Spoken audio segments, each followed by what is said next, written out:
ہمارے ہر پروگرام کے تمام کردار حقیقت اور اپنے تمام تاریخی پس منظر پر مبنی ہے۔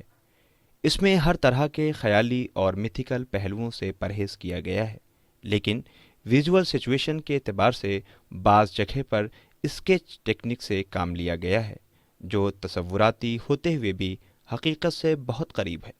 اور سارے پروگرام کے تمام تاریخی دستاویز قرآن مجید اور احادیث کے ساتھ ساتھ مختلف کتابوں سے لیے گئے ہیں، جو سند کے طور پر ہمارے پاس موجود ہے۔ اس قوم کے رونے کو یہ بات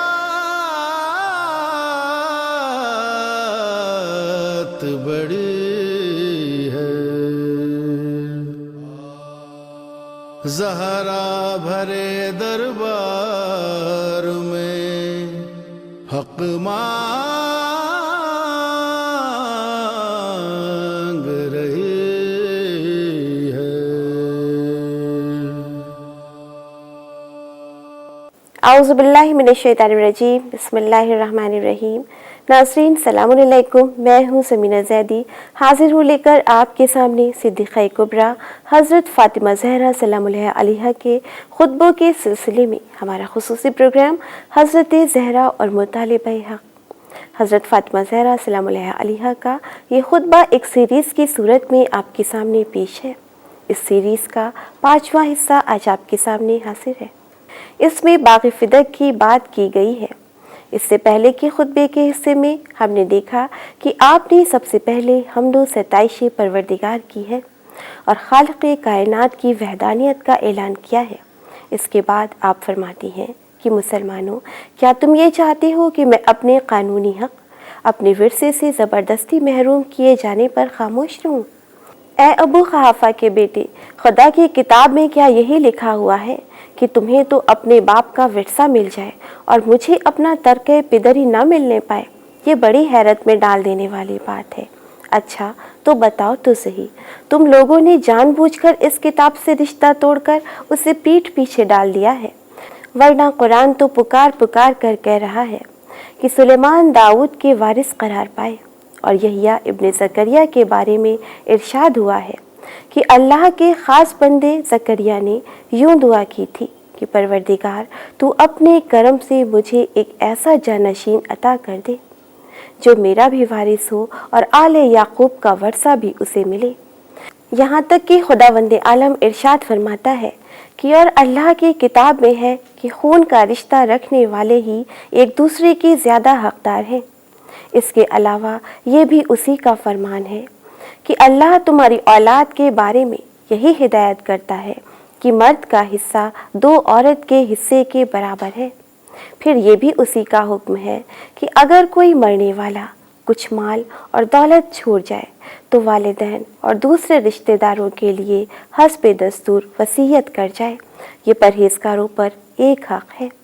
ان تمام دلائل کے باوجود پھر بھی تم سمجھتے ہو کہ میری کوئی حیثیت نہیں، میں کوئی حق نہیں رکھتی، میں اپنے باپ کی وارث نہیں، میرا ان سے کوئی رشتہ نہیں۔ بتاؤ تو صحیح، اللہ نے تمہارے لیے کوئی ایسی خاص آیت نازل کی تھی جس کا اطلاق میرے باپ پر نہیں ہوتا؟ اور کہیں یہ تو نہیں سمجھ بیٹھے ہو کہ میں اپنے باپ کے مذہب سے الگ ہوں، اس لیے وارث نہیں؟ کلمہ پڑھنے والوں، سچ سچ بتاؤ، میں اور میرے باپ ایک دین کے مذہب سے تعلق نہیں رکھتے، یا پھر تم لوگ قرآن کے خاص اور احکام کے بارے میں میرے پدر بزرگوار اور میرے شریک حیات سے زیادہ جانتے ہو؟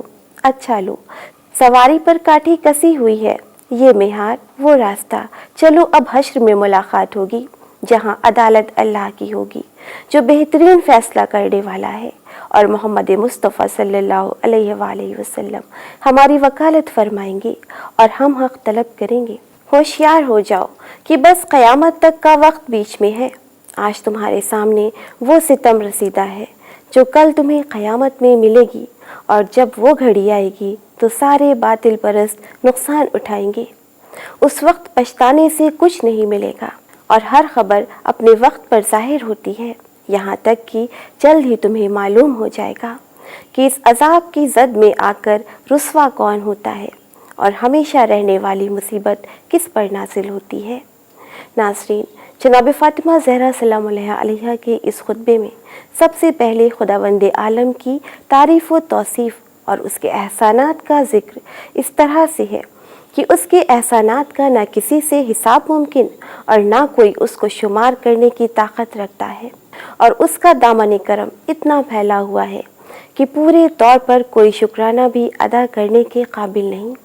اس کے بعد آپ نے رسول خدا صلی اللہ علیہ وآلہ وسلم کا شرف اور بعثت کے اغراض اور مقاصد کو اس طرح بیان کیا ہے کہ میں گواہی دیتی ہوں کہ میرے باپ محمد مصطفیٰ صلی اللہ علیہ وآلہ وسلم اللہ کے بندے اور اس کے رسول ہیں۔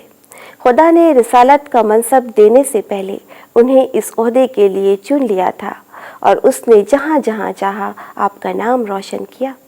اور ولایت امیر المومنین حضرت علی علیہ السلام کے بارے میں آپ نے فرمایا کہ پیدا کرنے والے کی طرف سے تمہارے واسطے جو سچا سربراہ، برحق رہنما مقرر ہوا ہے وہ تم میں موجود ہے۔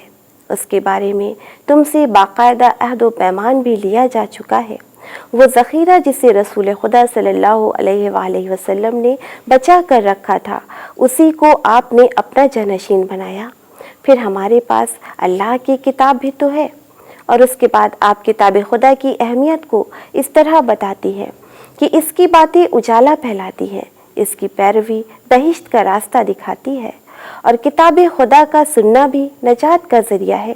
اس کے بعد آپ نے شریعت کے احکام اور فلسفے کا بیان اس طرح کیا ہے کہ ان احکام کی وجہ کیا ہے اور اس سے کیا فائدہ ہے، اور اس کے بعد آپ نے اس بات کا بیان کیا ہے کہ حضرت علی علیہ السلام نے کس طرح جہاد کیے اور دین حق کے لیے مشکلات کو برداشت کیا، اور پھر پیغمبر اکرم محمد مصطفیٰ صلی اللہ علیہ وآلہ وسلم کی رحلت کے فوراً بعد ہی لوگوں نے فساد برپا کرنا شروع کر دیا، اور خلافت حاصل کرنے کے لیے رسول کے دفن ہونے کا انتظار بھی نہیں کیا، جبکہ رسول اکرم صلی اللہ علیہ وآلہ وسلم نے اپنی زندگی میں ہی حضرت علی علیہ السلام کو اپنا جانشین، اپنا پیشوا اور ولی مقرر کر دیا تھا۔ صرف یہی نہیں بلکہ جگر گوش رسول سیدہ طاہرہ سلام اللہ علیہا پر ظلم کی انتہا کر دی گئی۔ باغ فدق جو آپ کا ازلی حق تھا اس کو بھی چھین لیا گیا، یہاں تک کہ حضرت زہرا سلام اللہ علیہا کو دربار میں آنا پڑا اور مطالبہ حق کرنا پڑا، لیکن آپ نے یہ مطالبہ اس انداز سے کیا کہ دین کی حقیقی تصویر لوگوں کے سامنے روشن ہو گئی اور حق آشکار ہو گیا۔ ناظرین، خطبے کے اس حصے میں ہم نے دیکھا کہ آپ نے قرآن کریم کے ذریعے سے اپنا حق ثابت کر دیا، اور یہ بھی بتایا کہ محمد اللہ کے منتخب بندے اور آپ کے والد بزرگوار تھے جن پر لوگوں نے بے انتہا ظلم کیے۔ ناظرین، اس خطبے کے آگے کے حصے میں ہم دیکھیں گے کہ آپ نے انصار کو مخاطب کر کے کس طرح پیغام حق کو لوگوں تک پہنچایا۔ اسی کے ساتھ اب ہمارے پروگرام کا وقت ختم ہوتا ہے، اجازت دیجیے، انشاءاللہ پھر ملیں گے، تب تک کے لیے خدا حافظ۔ اس قوم کے رونے کو یہ